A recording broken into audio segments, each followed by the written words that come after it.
So I appreciate all of you who joined us this evening. We're going to listen to a presentation from Juanjo Luna, who is the newest Access MVP, or the newest Microsoft Access MVP. I asked Juanjo to come and talk to us tonight, so he wants to do a presentation on using REST and API calls in VBA, and he has some fascinating examples planned for us. So I will turn the time over to him. I will ask him to introduce himself briefly and give us a little bit about his background, and then go into the presentation. So with that, I will turn the time over to you, Juanjo. Thank you. Muchas gracias para reunirse con nosotros. You're welcome. And George Young is going to do the simultaneous translation, if you hadn't already guessed that. So, entonces, Juanjo, cuando estás listo, que empieces, y cada uno, dos, tres frases, tú haces una pausa y yo hago la traducción. Sí, al principio la presentación de PowerPoint la intentaré hacerla en inglés. Perfecto. Y si me complico ya te digo, oye, ayúdame, George, que ya me pega. Perfecto, aquí a tus órdenes, señor. Muy bien. ¿Puedo empezar, George? Can I start? Yes. Por favor. But you need it to record. It is recording. Está grabando. Está grabando ya. Ah, perfecto. Perfecto. Pues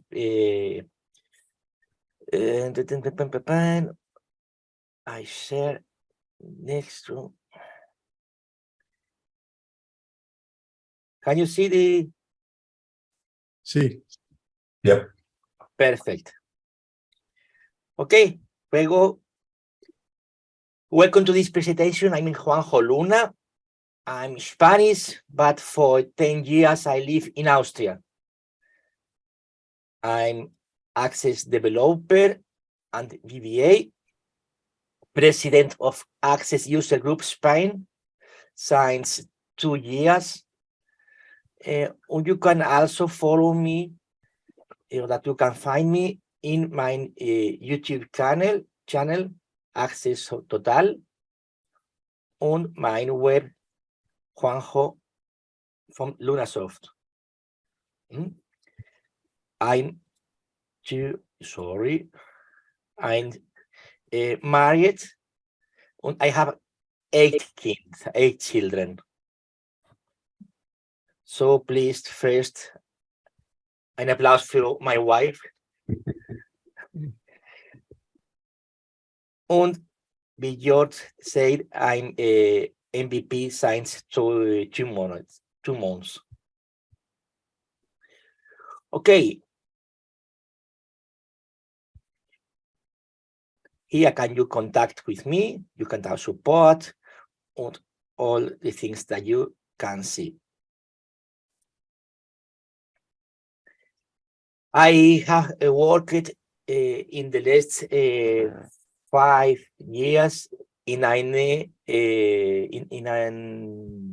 cemetery management business, and today we will speak about Nick REST in peace, REST API. That's very important thing.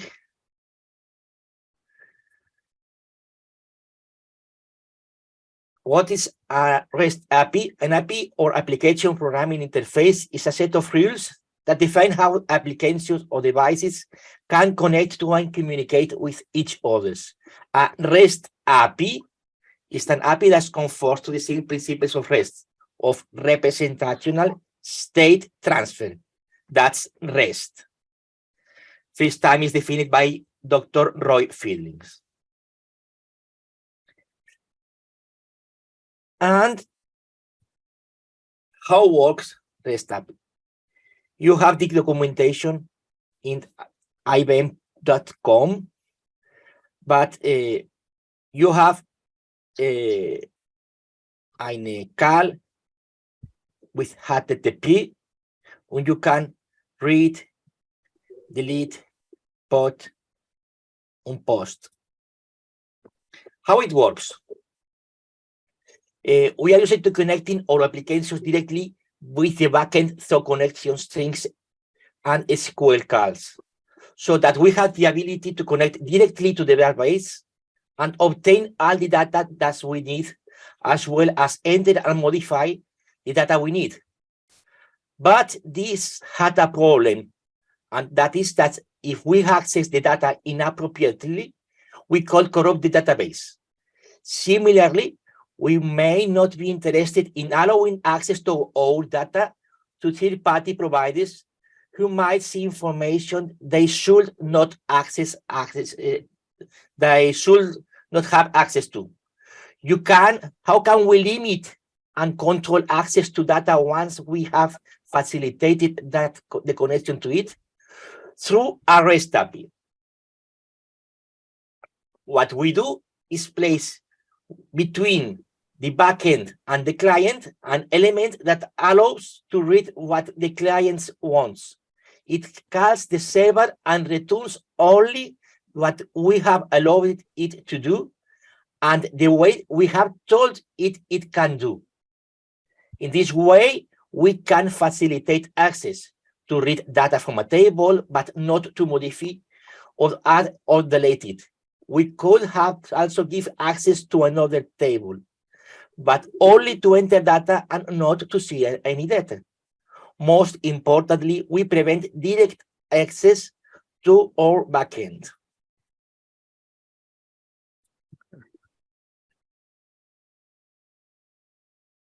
What can we do? We can create with post through the post method. We can read through the get method. We can write or update through the put method, and we can delete through the method with the same name, delete.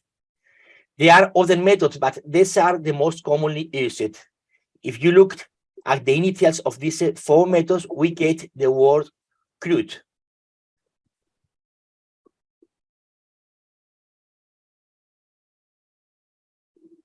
What are the elements that make up a call to a REST API? There are basically 4: the HTTP address, the header, the body, and the response.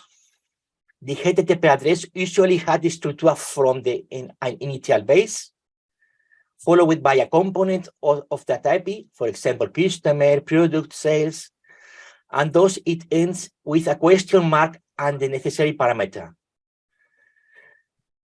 Here can be many times the key and the token, as well as some other elements that allows us to access the API.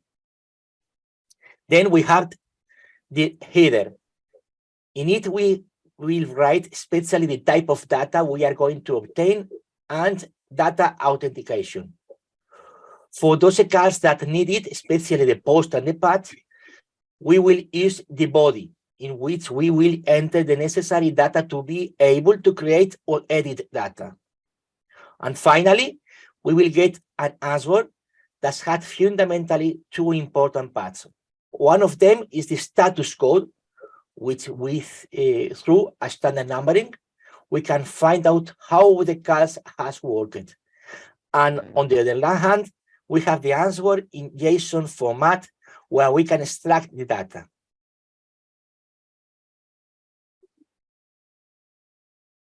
And how REST API works with VBA?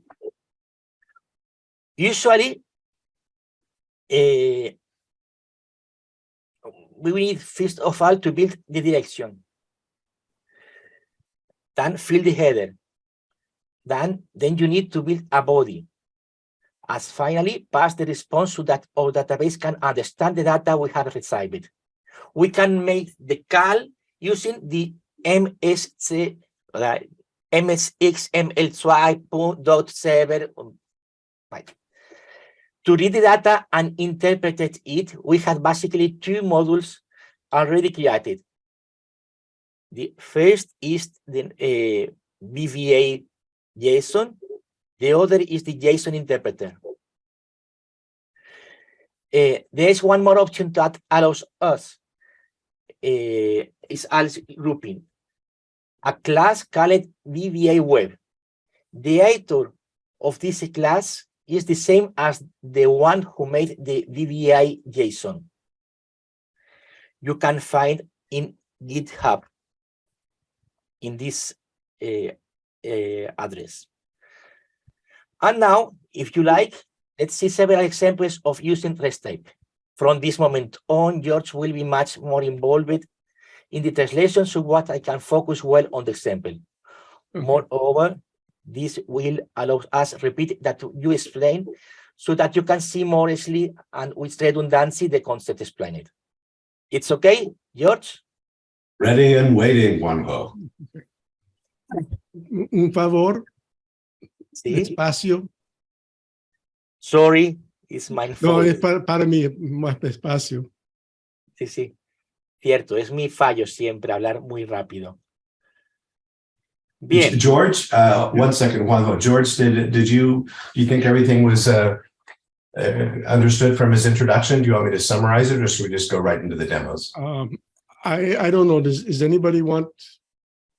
I mean, I followed it, but that may be because I'm kind of familiar with the concept. So, would anybody like a bit more?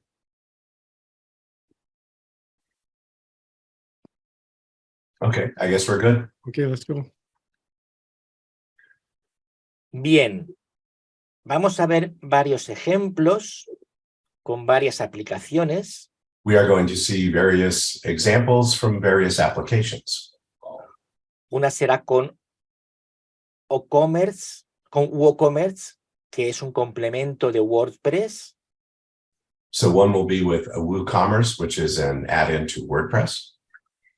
Otro será con Jira. Another one will be with Jira, que es una herramienta para gestionar procesos de creación para desarrolladores. which is a development process tool. Y nos centraremos sobre todo en Trello, And finally, using Trello, donde hablaremos un poco más sobre lo que es y cómo interactuar en todos los sentidos. and on this last example, using Trello, we will go in more depth about the nature of this and the various examples.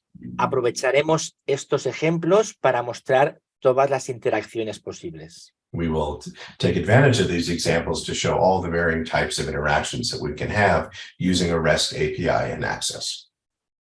Perfecto. Vamos a comenzar con un ejemplo con Jira. So we will start with the Jira example. Como veis, tenemos una aplicación, un entorno creado. As you can see, we have an application here. Y en este ejemplo solo vamos a pedir datos. And in this example, we are just going to request data. We're just going to do a GET request to return data from the REST API. En este entorno, yo voy a crear una incidencia. I'm going to create here an incident.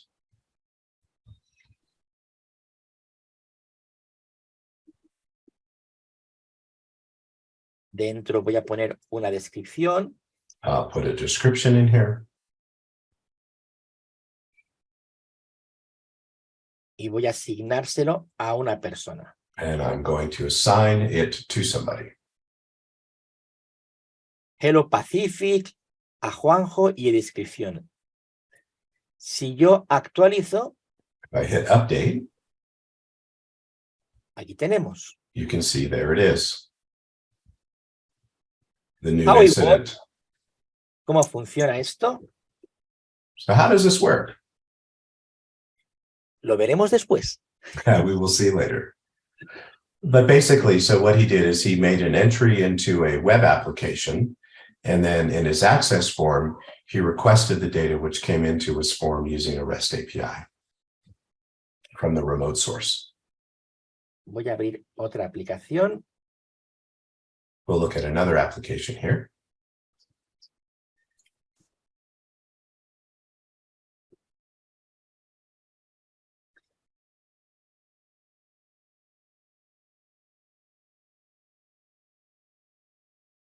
Y aquí tenemos nuestro fantástico entorno de VBA.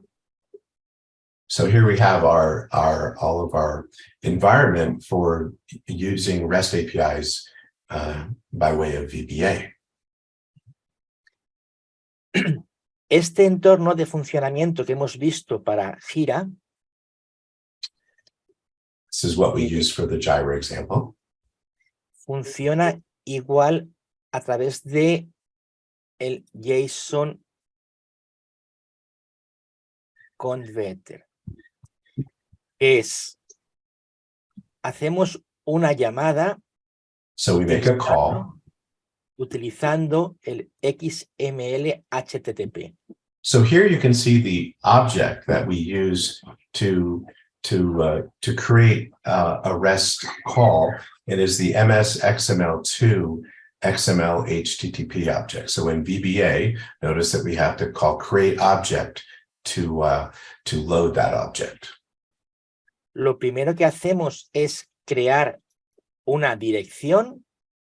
So first we create an address. Enviamos la dirección. We send to the address. Y enviamos un body si necesitamos. We have a body. Y obtenemos una respuesta.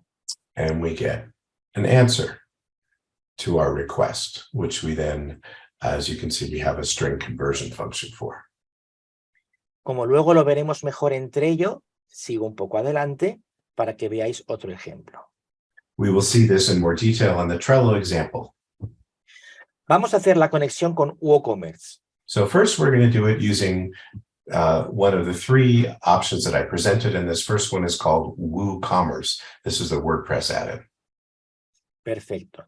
En esta conexión vamos a utilizar ya el elemento VBA-Web, una clase. We're going to use a helper class called VBA-Web. Que tiene bastantes clases ya creadas. Web Client, Web Request, Auth Authentication.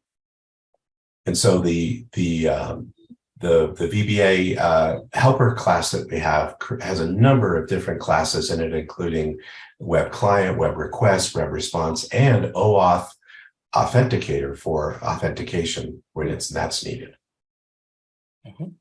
Vamos a ver un ejemplo sencillo primero. Starting with a simple example.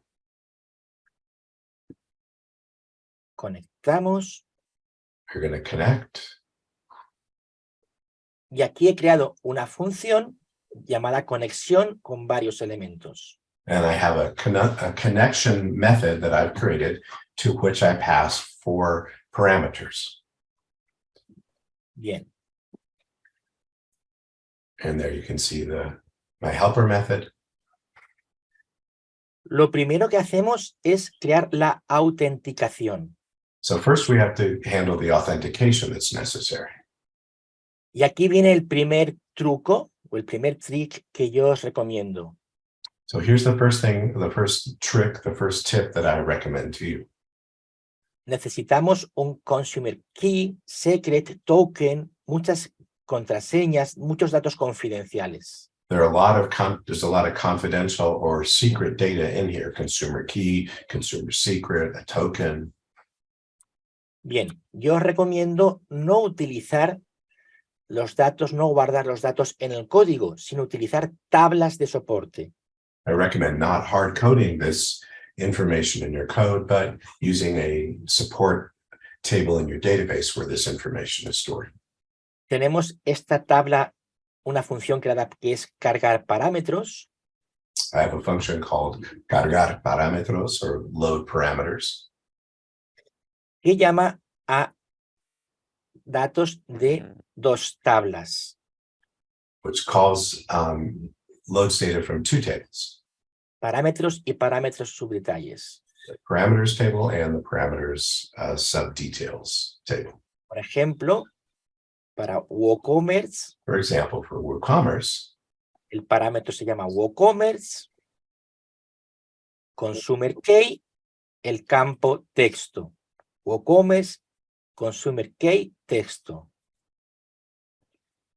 So there you can see where I have the secret stored in that database. Und I have WooCommerce, consumer text und texto. Con esta información obtenemos el valor que necesitamos. With this, we get the value that we need. Bien. Vamos a seguir hasta el final.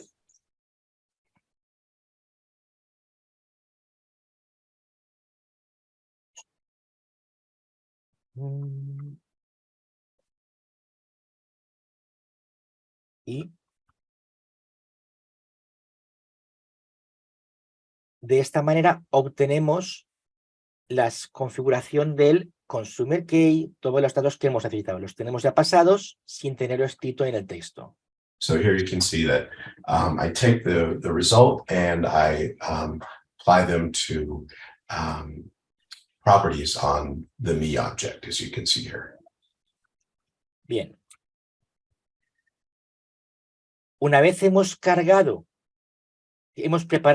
la autenticación, Once we have the authentication taken care of, es importante haber asignado la autenticación que nos dé la propia API. Esto nos lo da el VBA. Hay varias clases para distintas autenticaciones.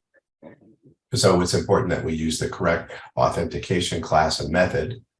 En este caso he utilizado la OAuth 1, Authenticator, In this pero case, podemos using- utilizar la de Google, Gmail, Facebook, Microsoft.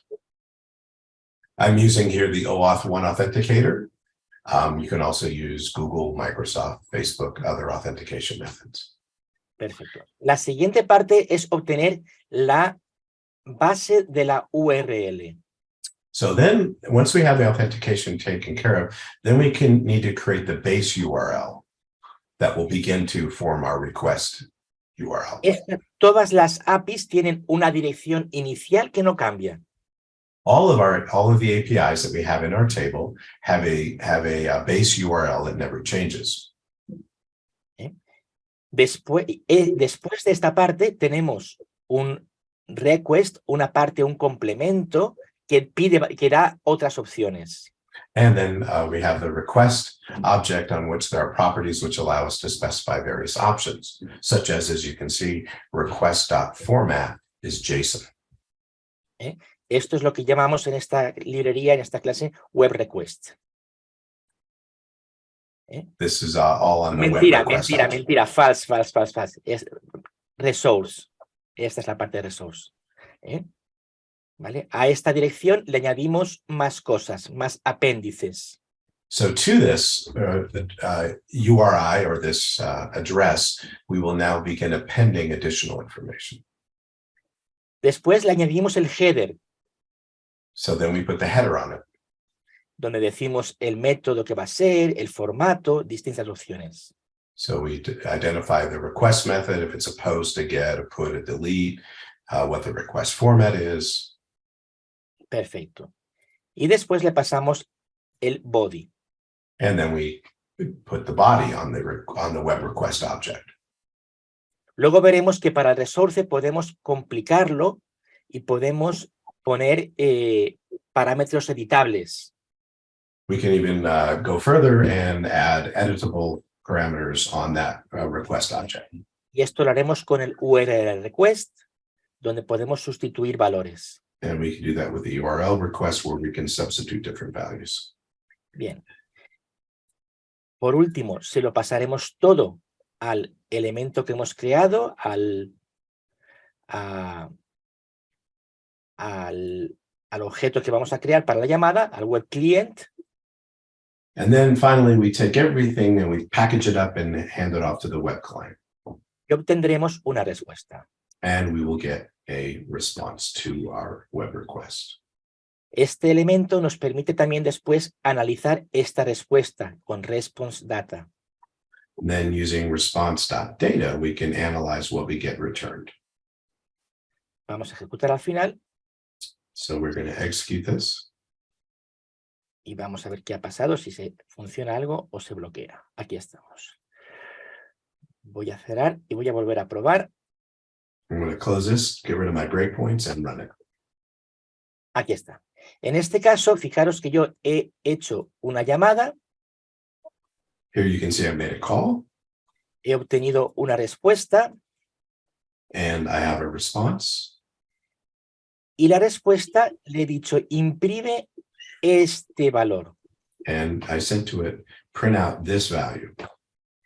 ¿Cómo sabemos esto que obtenemos está en lenguaje JSON? How do we know that this is in JSON? Bien. ¿Cómo podemos saber qué es lo que tenemos que entender? How can we figure out how it is that we need to write our code to know what to expect, what formats? Para cualquier trabajo con APIs es importante utilizar alguna herramienta como por ejemplo Postman. When you're working with various web APIs, it's very important to use a tool like Postman that you can use to sort of explore the APIs using the tool. Aquí está explicado todo. And here everything is explained. Esta es la base. There's the base URL, api.trello.com. Esta es la extensión que vamos a utilizar, members, un número, organizations. That's the extension that we're going to use, members / some GUID / organizations, followed by a question mark to initiate the query string. Y esta es la opción de la llamada. And those are all the call options. You can see key, for example. Para el caso de esta llamada que hemos hecho, hemos simplemente puesto esta dirección sin más. Esta no tiene ningún complemento y nos devuelve unos datos. So here is the example that we use. Notice we're not passing in any additional information. We have the base URL get with an extension, and then but no parameters passed. And you can see there are response down below in JSON format. Si yo quiero obtener esta respuesta, if I want to get to that response, tendré que ir a routes, VCV3, namespace. I need to navigate in my code to routes and so forth. Routes.wcv3.namespace. ¿Qué es lo que hemos puesto aquí? And that's what we put there. Result routes and then WCV3 and then namespace. Esta es la parte complicada de trabajar con las REST APIs. This is really the most challenging or the most complicated part of dealing with REST APIs is conforming your request to what the API itself expects, including the various idiosyncrasies of different APIs and how they're structured. Bien, vamos a hablar un poquito más de este ejemplo de la WooCommerce. Let's look at a slightly more complicated or more advanced example using the same WooCommerce library. Bien. Fijaros, voy a decirle, voy a conectar con WooCommerce. I'm going to connect with WooCommerce. Le voy a pasar una extensión que será products. The extension that I'm going to add to the base URL is products. Voy a crear un body. I'm going to create a body. Lo voy a pasar todo a la llamada. I'm going to pass everything in that call, which you can see here. Notice that I have. En esta función he activado esta opción que he creado para que me diga lo que estoy enviando. And I've added this true parameter at the end so that it tells me, it responds back with what I've requested.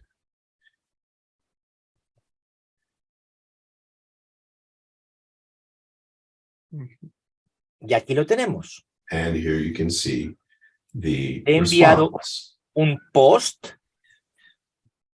I set a post. ¿Recordáis call. el get, post, put, delete? Mm-hmm. So remember we have post, get, put, delete. So we're doing a Esta post. es la dirección que le he mandado. That's the direction that I sent. Esta es la extensión. Quiero productos. That is the extension for products. Es decir, para la API de aquí, quiero que en productos crees algo. So with the API post, we are going to create a product. Le pasamos la autorización. We pass in the authorization header. Le pasamos el body. There's the body that we passed in. Y me responde created. And the response I get back is 201, which is a response code indicating that it was successfully created. Esto es todo lo que me responde en realidad. If I had not put in the true, then everything what I would get back in JSON is just what I have highlighted here. Como yo quiero obtener el ID que he creado, 24, pues al final de mi proceso le estoy diciendo resultado ID. So I wanted the ID, right? This is a classic database problem. When you create a new record, you want to get the unique identifier for this new record. And in this case, it comes back as an ID property there. And you can see down at the bottom, I have debug print result ID, and that's what's showing at the very bottom of my immediate window here. Perfecto. Voy a volver a ejecutarlo. Esta vez quito el through. I'm going to execute again without that optional true parameter. Y vamos a crear un artículo que se llame. And we're going to create a product called Pacific 2023. And its price is going to be 99 euros. Is euros or dólares? Euros. Okay. 99 euros.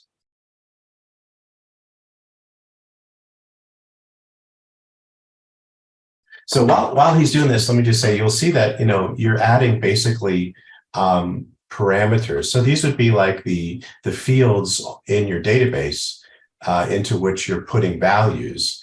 So there's a name field, a type field, a regular price field, a description field, a short description field. And I just add those as individual lines to the body and then send that off as a insert into the database. Como dice George, está muy interesante porque la clase utiliza el objeto dictionary para rellenar solo el contenido. So for it to work this way, we use a dictionary object. So you notice that it's a dictionary object is a name value, a set of name value pairs. And that's how this works. De manera que yo ahora cuando lo ponga en marcha, lo único que deberá devolverme aquí en la ventana de inmediato es el ID que ha generado en el objeto. So now, since I got rid of that optional true parameter to give me the verbose results, now I should only see the ID parameter of the new record, the ID property. And there it is. También puedo ver esto porque he activado ver el context, el contenido que me devuelve para poder verlo después. So you can see that I'm also getting the result back in that debug print there, convert to format. Para que podáis ver la manera de utilizarlo. Si yo quisiera obtener el nombre. Just another example. Let's say that I wanted to have returned to me as a result of my post operation the name. I would just change get result name instead of ID, and I run it again. And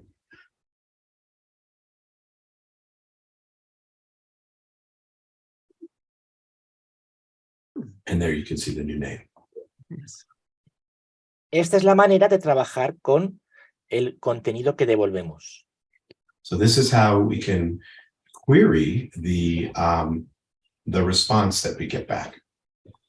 Y aquí, si actualizamos la página. And now if we update this page. Podéis will ver s- cómo hemos puesto. There we have, ¿Dónde están? A ver. there, Aquí están. and there you can see our two new products that we added. ¿Eh? Perfecto. Okay. Great. Hemos visto dos ejemplos y ahora vamos a ir con la parte intensa. So we've seen two examples. One just doing a simple get. And then the second example, more complicated, where we actually used a post to create a new record in a database. And now we have the more complex example using Trello. Cuando trabajamos con elementos de una API, When we work with API elements, lo primero que necesitamos es obtener nuestros key y token. the first thing we need to do, as mentioned before, is to get the key and the token that will allow us to have access to the API. En el caso de Trello, pues hay una dirección donde a través de una Power App obtenemos unas claves. So Trello has a web app where we can log in and get the necessary information. So you can see we have the API key and the secret. Como he dicho antes, estos valores los voy a guardar en una tabla. As you'll recall from earlier, I store these values in my tables, parameters, and parameters details. Esto podríamos hacerlo con the follow. Pero si lo agrupamos en distintos elementos, me permite tener, como os he dicho antes, pues por ejemplo para el cliente, para Trello, para WooCommerce, distintas cosas. Bien. So you can see here again the form where I show the different values for each of the APIs that I use. Lo siguiente que necesitamos es saber cómo funciona la API. So after we have the necessary keys and tokens, then we need to understand how the API works. Cuando tienes una buena API, tienes información que te explica cómo gestionarlo. A good REST API will have a page that explains exactly how to make use of the API. Por último, solemos tener una información detallada de los elementos de la API. And finally, we have a document that gives us all the details of the various API calls that we have. En este caso, para resumir, tenemos un miembro, un usuario que crea una organización. So we have a user, a member who creates an organization. Esta organización tiene distintos boards, distintos tableros. And this organization has any number of boards. Cada board tiene varias listas. Each board has any number of lists. Y cada lista tiene tarjetas. And each list has any number of cards. Con información dentro. With information in it. Bien, lo primero que haríamos sería crear las tablas correspondientes a los elementos de la API. So the first thing we do in Access is we're going to create a database table for each of the different API areas that we're going to call into. For example, boards, lists, cards. So the different layers of objects in the API, we map to tables in Access. Y también podemos crear clases que nos permitan gestionar ese objeto. And we can create classes which allow us to more easily manage each of those objects which are represented as tables in our Access database. Por ejemplo, para el objeto board, For example, for the board table, the board las object, propiedades de ID board, name board, permission level y a qué lista puede pertenecer. Y qué lista y qué clases tiene. So as you can see here, I have 3 string properties: the ID of the board, the name of the board, the permission level, and then I also have two lists properties. Cuando está todo bien creado, when everything is done right, para hacer llamadas de llamadas de llamadas, I'm doing call after call after call. Utilizaremos siempre lo mismo, fijaros. La función conexión que ya hemos visto. We can use the exact same base call every time. El resource con el elemento para cambiar, por ejemplo, esto. Haremos una llamada que sea board list para obtener los listados.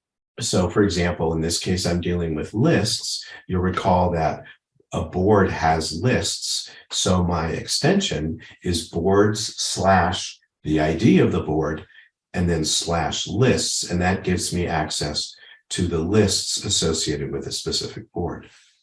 Esto lo sabemos porque... we know this because... aquí está, a ver. En la información, si queremos obtener los listados de un board, get list on a board, me dice, utiliza un get con la dirección boards identificador list. So how do I know that my extension in my VBA when I'm dealing with lists needs to look like it does? Because in the API documentation, if I click on boards and then I have get lists on a board on the left, and you can see there it gives me the extension to use boards/ID/lists, as well as the call, which is a get. Y la clase VBA-Web nos permite a través de URL segments cambiar este ID por el valor que le digamos. And my helper class that I use allows me to basically parameterize the ID, as you can see, by saying that use for the parameter ID board, use the value ID board, which is passed in using my helper class. Luego obtendremos un resultado. Then we get a result. Y como hemos visto antes, pues lo trabajaremos a través del result ID, ID, todo esto. And again, we have any number of lists. So we do a for to loop to the count of the number of results. And for each item in that list that we get back, we create a new Trello list object, which then maps to the database. Vamos a ver el ejemplo. Voy a conectar. So let's see an example. I'm going to go ahead and connect. ¿Vale? Y después, una vez lo tenga conectado, que solamente es esta parte de aquí. So once I'm connected using this part here. Esto hará un montón de cosas en fondo. Y aquí, esto lo voy a utilizar para que podáis ver en pantalla lo que estamos obteniendo. And here, I'm going to go through this loop and debug, print this out, so you can see everything that we're getting back. Bien. Vamos allá.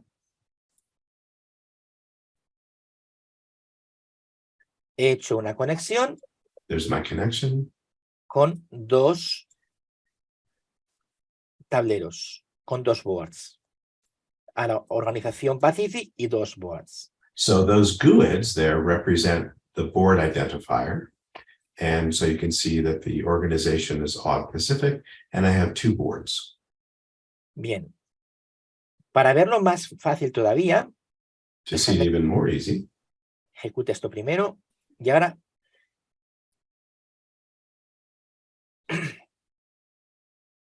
este era un primer ejemplo donde estaba un poquito complicado de entender porque no utilizaba las clases que he creado de los objetos. So in this case, you can see I didn't use my helper classes here, so it's a little bit more verbose, a little bit more complicated. Y tengo que decirle pues el resource, tengo que decirle que haga el resultado, tengo que obtener todo esto. I ¿vale? have to identify specifically the extension and the call. Pero si utilizo las clases creadas, But if I use the classes, the helper classes, con decirle crea un nuevo Trello member, just saying create a new Trello member, va a hacerlo todo. it will do it all for me. Todo lo que Using- veis debajo es solo para leer desde el Trello member.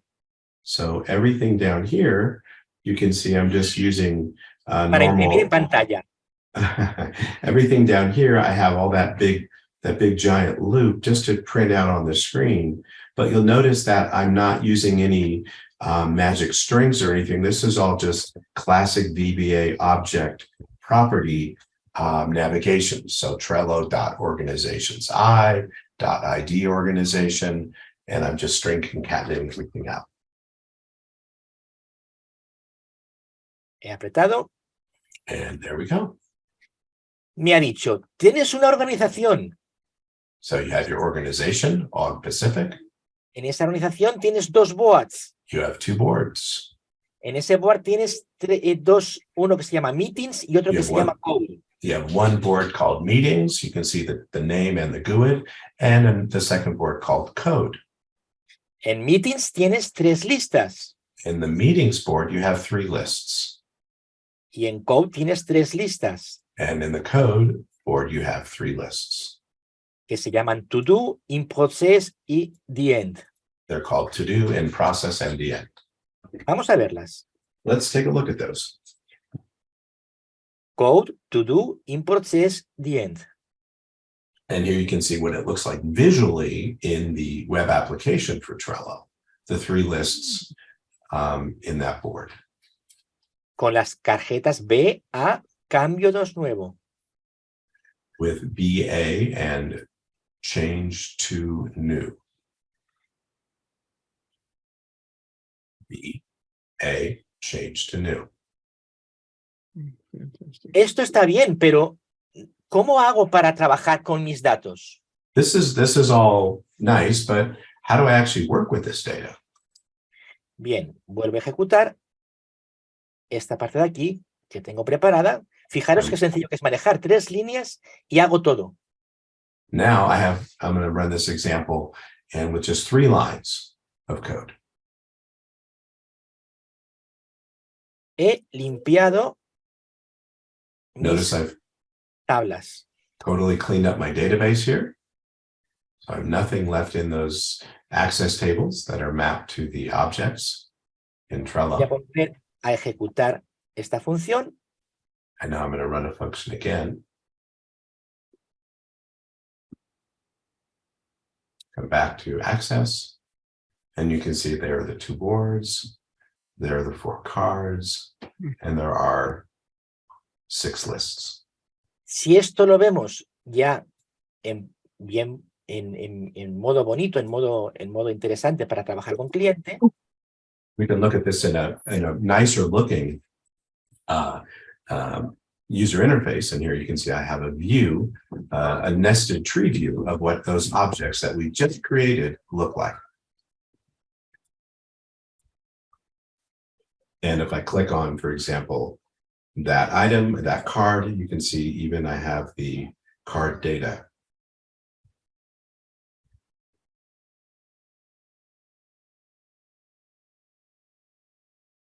And then I used my code to actually update that information. So I got rid of that one card.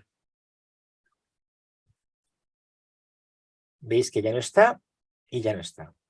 And you can see that it's not there on the web, and it also is not there in my Access application. Voy a crear en lista de tareas, I'm going to voy a create crear una nueva tarjeta.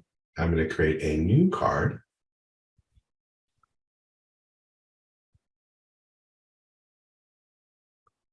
And again, this is all using the helper classes to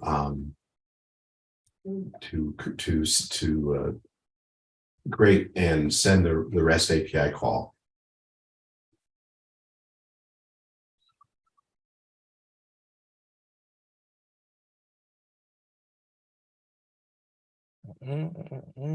Lo creé en la otra, perdón.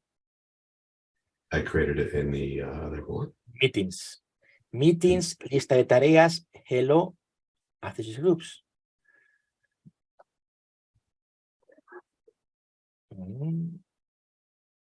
Meetings.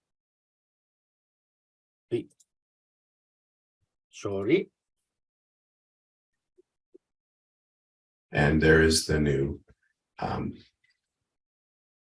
that I created in the work item list.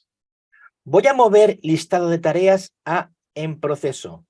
I'm going to move it to in process. Y voy a editar.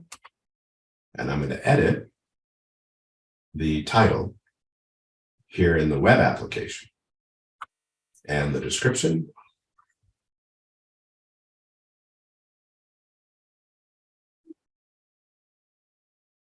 Go back to Access, update. And you can see hello OG now edited and the new description updated. It works good. So here you can see how whether we work on this Trello application, either using the REST API from Access or on the web page itself, in both cases, the work that we do in one is automatically updated for the other. También podemos subir fotografías. We can also upload pictures. Perdón, que apreté aquí mal. Por ejemplo, esta For imagen. example, this picture. And I click upload. No salí, quiero ver. Creo que tengo que cerrar y salir a ver porque algo hice mal. Vamos a ver.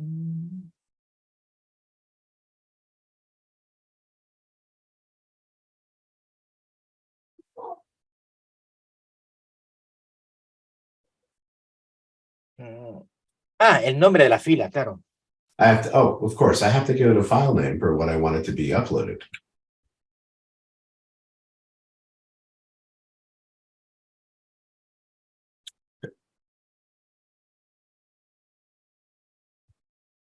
And there it is. Sin el nombre. Odd name. Voy a cambiar aquí el nombre. I'm going to change the name here. And 1.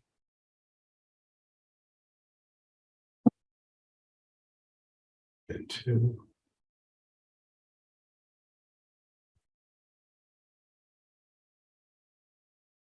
Y desde aquí además voy a crear otra imagen más. And put another image up there. Por ejemplo, For example, vamos a buscar alguna que tenga por aquí. Esto. okay, we're going to wait for it to upload and process. And now here you can see I added the new image on the web app. También puedo hacerlo a la inversa. I can also do the inverse. En la carpeta destino. Create a new folder, specific.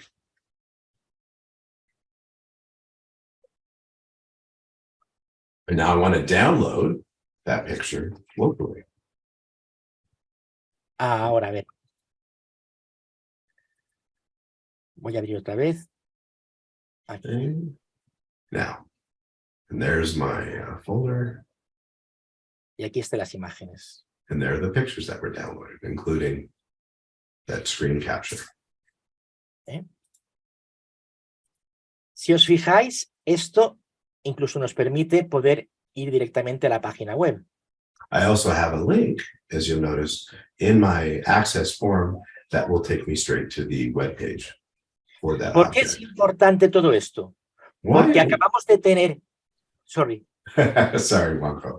So Juanjo asks, so what's the big deal? Why is this important? Porque acabamos de tener una aplicación móvil para conectar nuestros datos de Access con un cliente a través de una página web o un teléfono móvil. Well, now we have an Access database, and we can also access this same information that is shared via the web API from a mobile phone or a web browser by going to the Trello site. Tan solo utilizando las REST APIs.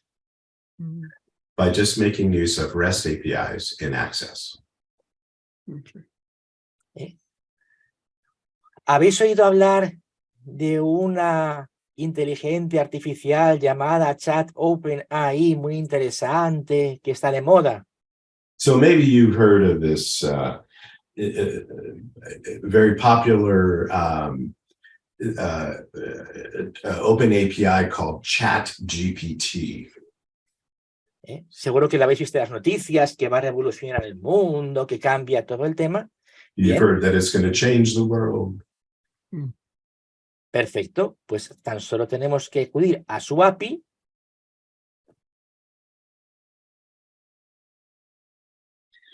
And hey, guess what? There's a REST API for that.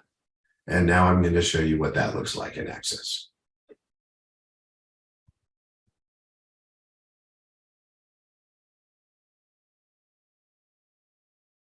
Y si no está ahora bloqueada, aquí está.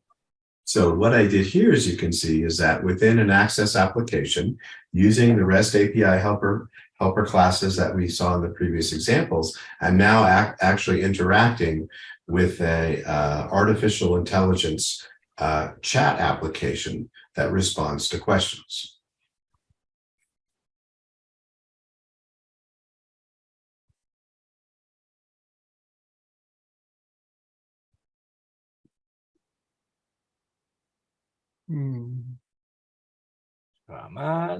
¿No? Como está en producción, a veces, como está en fase beta, a veces tarda un ratito en responder. So it's still in beta, but it takes a little while. But notice it actually sent me back a block of VBA code to work with a record set from this. Are you trying to put all of the forums out of business? George, I hate to tell you, you're about to be replaced with a REST API. Yeah, I think so. Well, it even has comments. A real developer didn't write this. It has comments. Yeah. Hemos visto una vista por encima muy rápida de cómo funcionábamos con las opciones de VBA-Web. So very quickly, let's take a look at the VBA-Web helper classes. En los ejemplos que hemos puesto antes, hablábamos también del JSON Interpreter. Now here's JSON Interpreter, a different helper class. Como veis, es un tratamiento distinto. Por ejemplo, para crear imágenes, para subir las imágenes, utilizo no el VBA-Web, sino que utilizo el JSON Interpreter. So now I'm making use of JSON Interpreter as my helper class or set of classes to do this. Me lo tengo que decir de otra manera, cómo entrar en esta API, en esta clase que he creado. In this class. Sorry. Uy.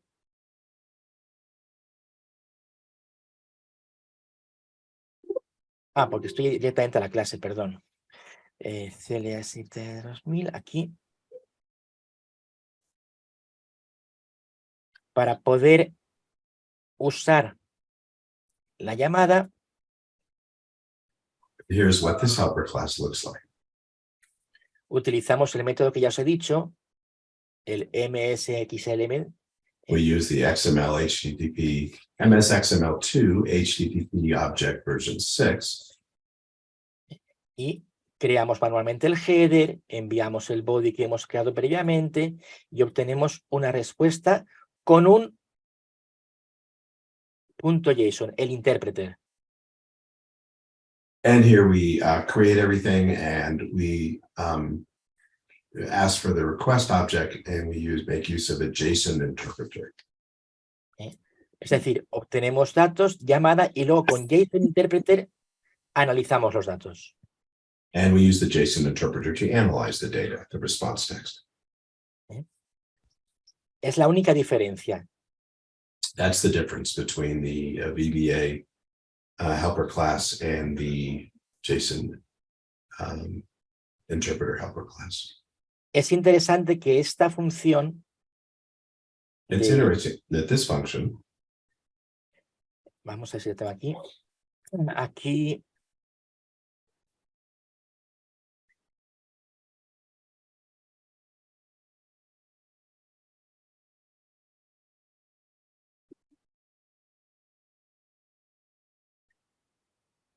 está creada por la misma persona, Tim Hall.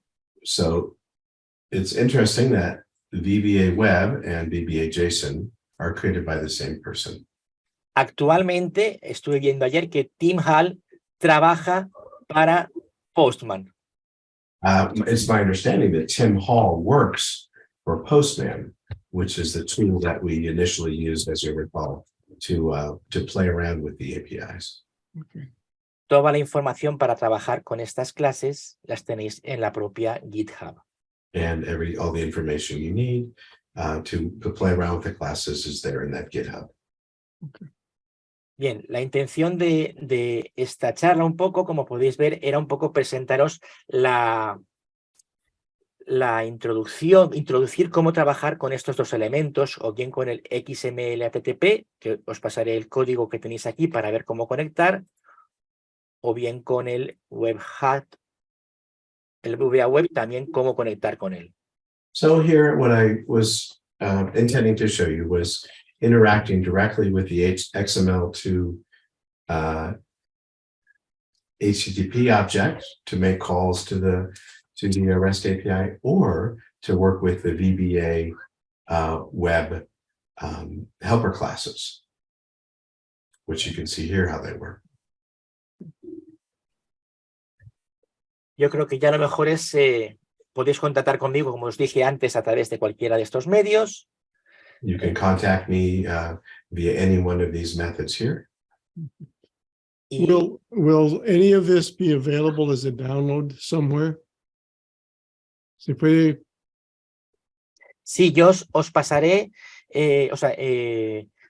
pondré en la página web mía donde tengo los enlaces de... Aquí quité esto. So George asks if there will be downloads for this code, and Juanjo says that yes, on his page, he will put up a download for this. Podéis acceder bien desde mi página web. So go to Lunasoft ES and the GitHub for that. En YouTube Samples os YouTube pegaré samples. una de las issues, os pondré el enlace. También se lo compartiré a George para que pueda mandaros el enlace, donde tengo todos los ejemplos de los vídeos que voy haciendo. So I will share the URL with George for you to have, but I will put it up there in the Total Access GitHub. Okay, I will include that in the video on YouTube. Y So, por supuesto podéis llamarme también, escribirme o lo que necesitéis para esta información. And you can also contact me at any one of these if you desire additional information. are you ready for questions? Ya estamos listos para preguntas. Okay. Questions? Estamos listos para preguntas. Does anybody Espero want no to ask a haberos- question? Espero no haberos confundido mucho. I hope I didn't confuse you too much. No. Well, we'll see. I have a couple of questions if nobody else does. Number one, for someone like me who's been doing Access for a long time, what is the learning curve involved in being able to use these APIs? Para un desarrollador con experiencia, como por ejemplo la mía, de decena o dos decenas de años, ¿cuán difícil es aprender a utilizar esos métodos de REST API? La dificultad está en entender el JSON. For me, I would say that the most difficult part is understanding how JSON works. Oh. Okay. Esto se consigue con, como he dicho antes, con Postman.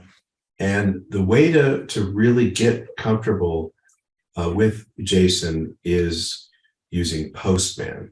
So, Juanjo, ¿me permites 30 segundos hablando de JSON, del formato JSON en inglés? Por supuesto. Well, gracias. So JSON is basically, it's a JavaScript object notation, and it's essentially nested objects and properties, which are conscribed by open and closed braces. And each object has a name. So for example, we had args there, and then we have open and closed curly brace, and then we have a number of properties or objects that are under that. So if you're familiar at all with XML, it's a little bit like XML and then child nodes and then more child nodes and then more child nodes. So that for me as an Access developer is the most challenging part of dealing with REST APIs. Si os fijáis, hay una diferencia entre algunas veces hago llamadas con un número en medio y otras. Sometimes I access objects with a number. Y otras que no. And sometimes no. Those are index numbers where there's a complex child object. So just as you would index an array. Mirad. I'll show an example here. ¿Veis que hay unos corchetes al principio? So you can see that square bracket at the beginning. Eso significa que hay varios elementos dentro. So that is an array identifier that tells you that there are various objects in that array, which each of them is within a curly brace. Tal vez solo uno. Sometimes only one, but there could be more than one. Pero hay algo.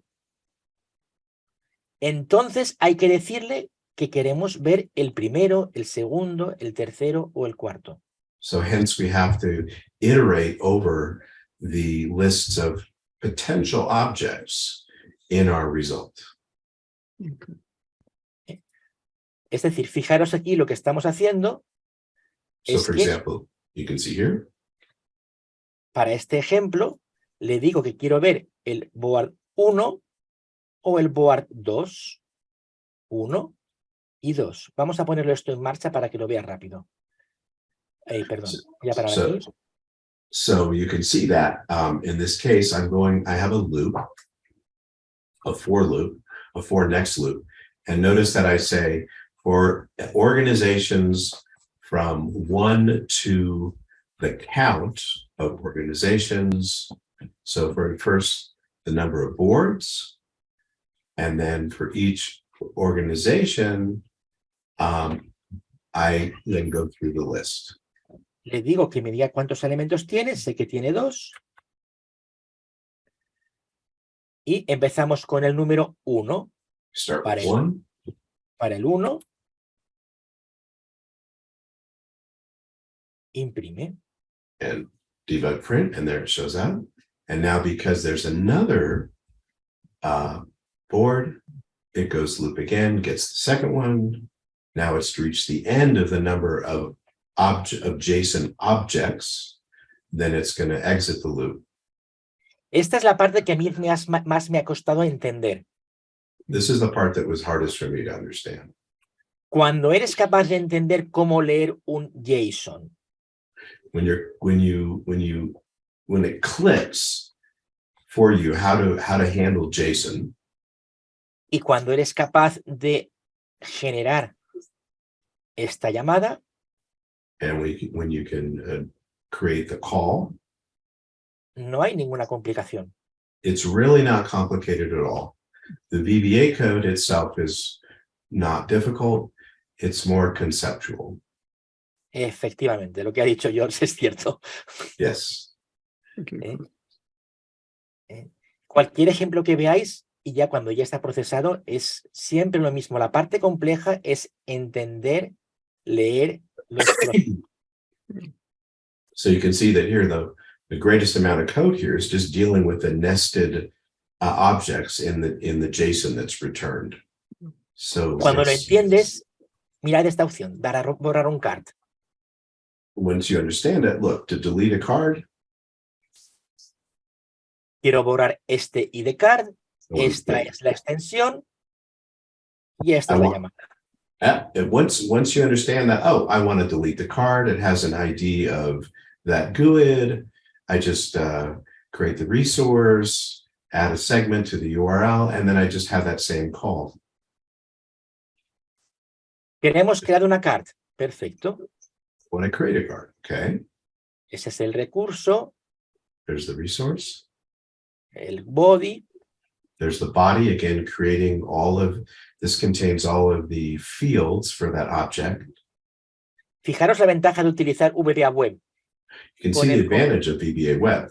Con el diccionario ya solo tengo que poner estos elementos así. I just have to type out these elements like this. Si no es así, if not, a ver si tengo algún ejemplo aquí arriba.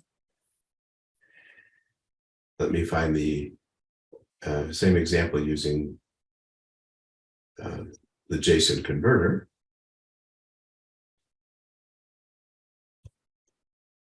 Estoy buscando aquí alguno, no encuentro ahora, pero tienes que crear tú el JSON. If you're using it yourself using the JSON helper classes, you have to create your own JSON. Y es complicado. And it's complicated. No de escribir, no de entender, pero sí de escribir. It's hard to write because you have to keep track of the levels of the levels of depth that you are in the JSON object in terms of object, child object, child object. Por eso es muy buena esta librería de VBA-Web que yo descubrí hace poco tiempo. So I really like the VBA-Web helper class for working with JSON, and it's a set of helper classes I discovered relatively recently. Fantastic. These helper classes then are the helper classes themselves nested?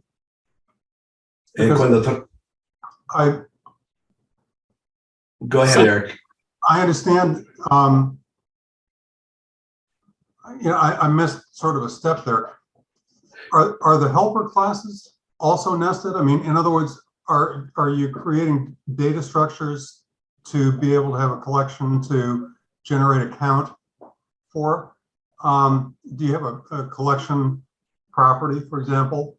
Or are you using this dictionary that you referred to?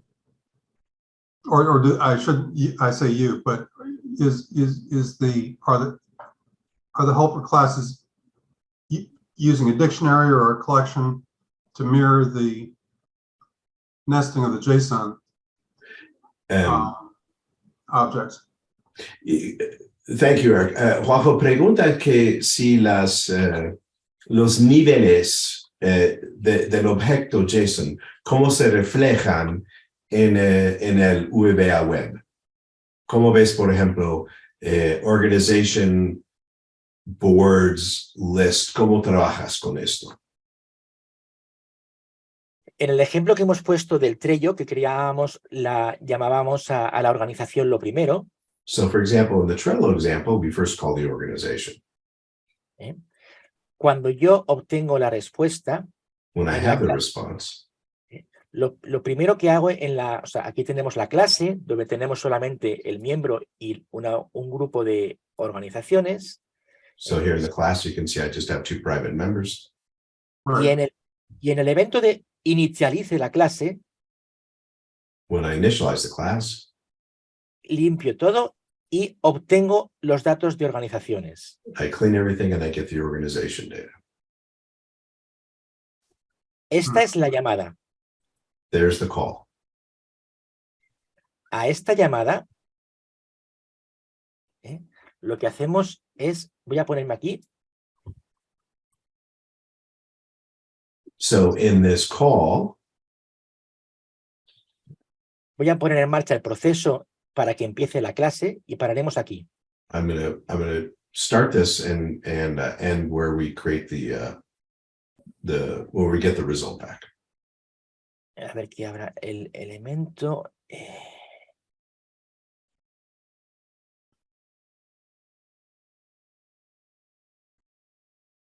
Aquí estamos. Bien, voy a ir uno más. Perdón. Just a sec, excuse me. Espera, voy a volver atrás para poner otra vez más fácil. So I'm going to start over here just to make it a little bit clearer. Efectivamente. Y volvemos a probar. And let's run it again.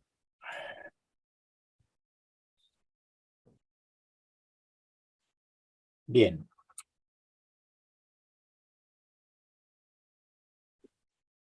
Okay. Esta parte, This part es lo que me here, estoy preguntando. Esto es lo que tenemos que analizar. that's what we have to work with. De manera que si yo quiero leer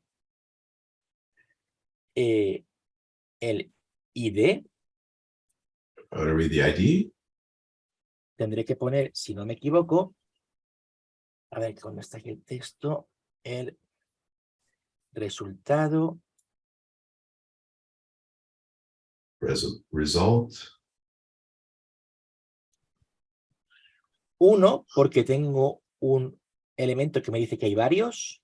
So I have an index to the first result, and then I access the property using a string ID. Si yo quiero leer If I want to más read, para adelante y de boards, y aquí está la complicación, fijaros que esto, en mi opinión, está mal hecho por Trello, porque So- acaba de crear una colección Yes. con elementos que no tienen el key y el valor. Sí. Estoy de acuerdo. so Juanjo is saying that he's going to show the access here, but he thinks there's a little bit of an issue with how Trello itself returns the data here. I agree. Esto debería ser ID boas, 2 puntos, corchetes, paréntesis, ID igual a esto, ID igual a esto. Pero aquí lo han hecho distinto. Entonces, tenemos que inventarnos algo en nuestro código para leer también esto. So because they have, if you will, a sort of irregular or non-standard way of returning each of the objects with their IDs, we have to handle that a little bit, especially in our code. Por eso, en este caso, nos creamos un elemento de este modo, ¿vale? A través de boards, que es, fijaros que es una colección de string, es un array de string. So notice that here we've dimensioned boards as an array of type string, which are those two GUIDs that you saw. Esto no es lo habitual. That's not normal. That's not usually how it's set up. Lo normal será, en otros casos, lo veremos más adelante, y seguiré con el proceso después, es que yo creo la organización, proceso esto, fijaros aquí le estoy llamando a nueva organización. So here you can see I'm going to call a new word Trello organization. Y al crear la nueva organización, lo que le digo es que me obtenga aquí los tableros o los listados. So boards, Perdón, los boas, perdón. ¿Vale? get board. Vamos a ir a board. So we go to the board. En board le diré que obtenga listados y que obtenga cards. So I get lists and cards. Y fijaros que en este caso, ahora sí que utilizo un diccionario. So once we're at that level where we have the IDs for the boards, then I can treat it as a normal dictionary. Okay. Y aquí sí que obtendré de otra manera distinta lo mismo. Pero fijaros que el entorno es el mismo. ¿Recuerdas antes que he dicho resultado 1 ID? Pues bueno, resultado ID. So notice Si result dentro, 1 ID. si dentro hay más elementos, iré entrando con más paréntesis. So if there were, for example, if there were child properties, then I would just keep putting parentheses to get to it. Okay. So here you can see, this would be the second list on the first result.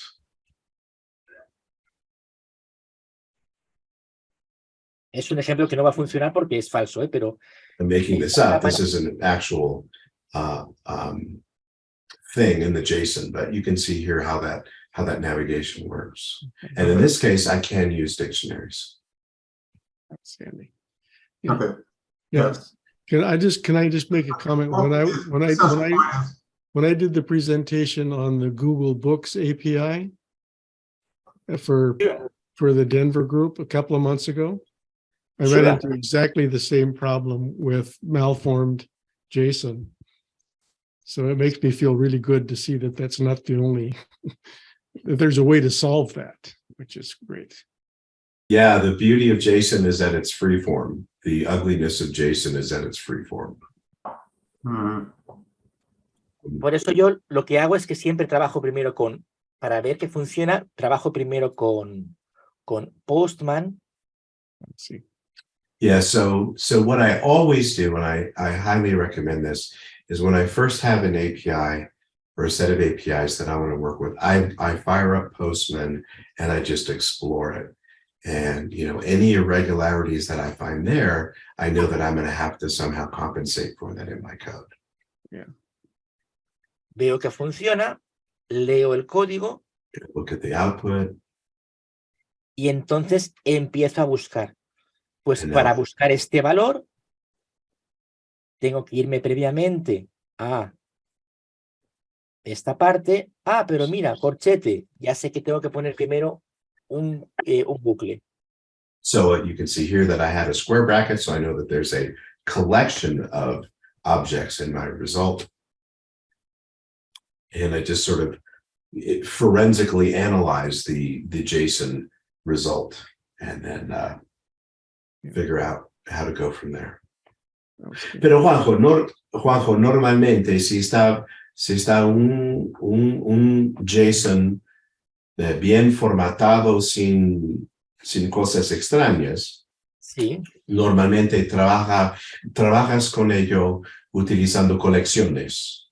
Hasta antes, cuando trabajaba con el elemento del JSON Converter y el JSON Interpreter, no trabajaba con colecciones. Desde que descubrí el VBA-Web, sí trabajo con colecciones. Yeah, so Eric, to add a little bit, I asked him if he has well-formed standard JSON coming back without some of the goofiness that both George found in the Google books and Juanjo pointed out with getting the IDs. Once he discovered VBA-Web, he could just use collections, as you can see here in the code, and it worked fantastically. I hate to do this, but I just looked up at my clock, and we're an hour and a half into this, so perhaps we should wrap it up. I always do that. I get fascinated by the presentation and forget to pay attention to the time. So I apologize for going well over time. Appreciate the information. Does anybody else have any additional questions? Hay más preguntas. Esto puede ser bueno o puede ser malo. Juanjo says. Thanks for the presentation. I'm going to leave. Okay. All right. Yeah. All right, night, Linda. Yeah, we're very late. So, Juanjo, do you want to wrap up, or are we just kind of? Not that late for me. That's not it. All right. Okay. Right. So, all right. It's interesting. It's always interesting to me to see what you can do with Access. I mean, it's astonishing. Yes, we've had a couple of presentations recently with, this whole concept of working with the web. And this is different in that it incorporates the web, the cloud, into our. About Trello, though. It's not an alternative or something. It incorporates the two together, and I think that's something we need to be taking advantage of if we can. Mi opinión personal de este tema. My personal opinion is que no está suficientemente promocionado.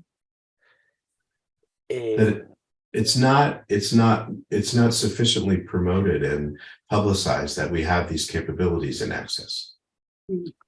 Porque le abre una puerta, un back door, una puerta trasera a poder interactuar con la cloud que a Microsoft no le interesa. So it allows you to, it opens up a whole world via, if you will, sort of a backdoor through Access to interact with the cloud. Trabajar con database, trabajar con cualquier conector con los Power Apps, tiene un coste extra. Sí.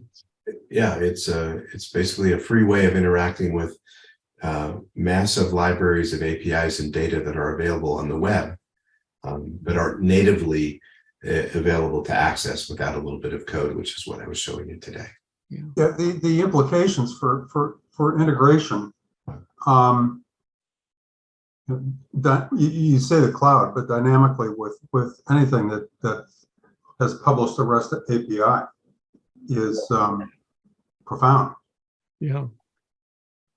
Dice Eric Juanjo que la implicación de poder interagir con cualquier dato externa por REST API es muy profundo para Access. Claro, de hecho, en la empresa en la que yo trabajo, en el cementerio, toda la empresa está conectada a través de Trello y los trabajadores de campo trabajan con Trello y reciben y envían datos a Access. Yes, so for example, Eric, I agree with you. In my work in the cement company, everybody in the field uses Trello for managing workflows. And now we can pull all of that workflow data right into Access. Exactly. Yeah, that's huge. Yeah. Nice presentation. It'll take me 3 years to comprehend this, but I get it. Yeah, I think this calls for a follow-up, though, of some sort. I'm not sure how we'll work that out, but I think this calls for a follow-up of some sort, and I'll probably get together with Juanjo and George, and anybody else that wants to in the next couple of days and look at how we can pursue this a little further. But Yeah, on George, that, I appreciated your question about, what's the hard part about understanding this as a guy who's just been working with Access. Just focusing on where the on-ramp is. yeah, Would, I think, at least to this idiot, make the most sense. yeah, Yeah, I think Eric, what he said about starting with Postman and just, get a web API, it's like simple weather APIs out there, and just fire up Postman, which is a free download. It's a free tool, plop it in there. And then anytime you basically see a nested object, those would be essentially, that would be a related child table in Access terms, I believe. George, would you agree with that? it sounds right to me. Yeah. Claro. En mi caso particular, primero, descarga Postman. So first thing I do is I fire up Postman. Segundo, Second, prueba con Trello, que es una herramienta, su API es muy buena a pesar de tener algún fallo. so for example, in the case of Trello, that is very good, even though it has a little bit of goofiness in some of the JSON that's returned. Tercero, entra en su API. So go to the API webpage for that Y prueba. and just try it in Postman. Prueba a obtener una respuesta. Try to get a valid response in Postman. Y después empieza por la parte sencilla, empieza con el VBA-Web.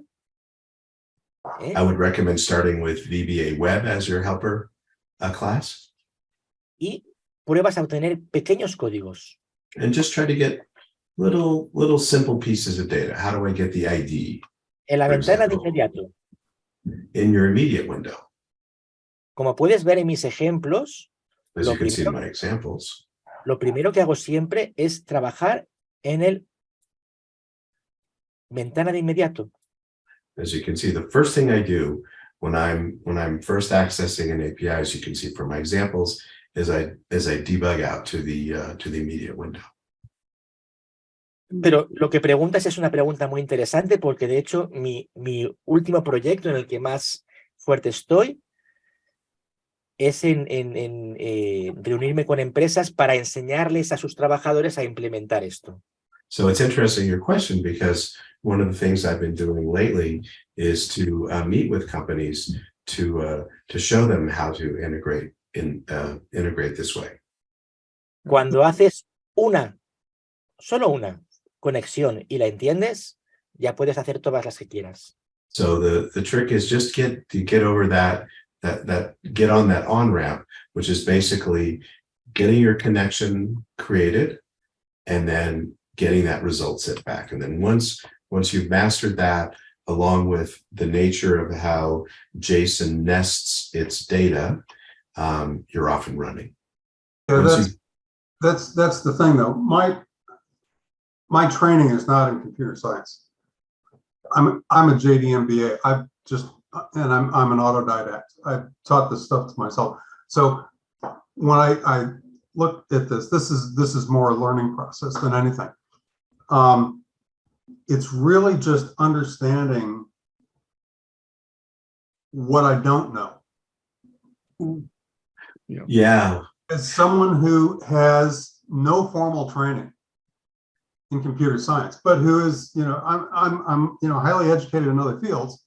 I do this because it helps me do things in those other fields. Yeah. But it's easy to say just, go get Postman, Right. plug it in. Okay, well, what's Postman? How does it work? What does it do? How do I plug it in? Then what is it? So I have the autodidact's classic gaps in knowledge. And that makes it frustrating to interact with people who have had that training, because they presume it. I agree. I'm gonna respond to that a little differently. I spend a lot of time on online forums, Utter Access and Access or AWF, and a couple, 3 others. And one of my favorite recommendations is just try it and see what happens. Yep. People come and they ask, can I do X, Y, Z? Can I do this? Can I do that? And my typical response is, try it and see. Because I think you learn more by just, well, there's a rather vulgar phrase that's run around lately. Mess around and find out, just try it. And if you're learning in the process, it's all to the good. But I really do think we're getting closer to an hour and 3/4 here, and I'm afraid we're going to be. I mean, I always enjoy the discussion after the presentation because it's where you get the real learning. But I think I'm going to have to put an end to it. On that note, thanks everybody. I will see you next month. Linda's up next, right? Yes. Yep, we'll hear from Linda next month. Thank you again. About temp tables, it's a lot simpler than this. Well, we'll still have a good discussion at the end. Thanks, and Right, good night. Thanks again.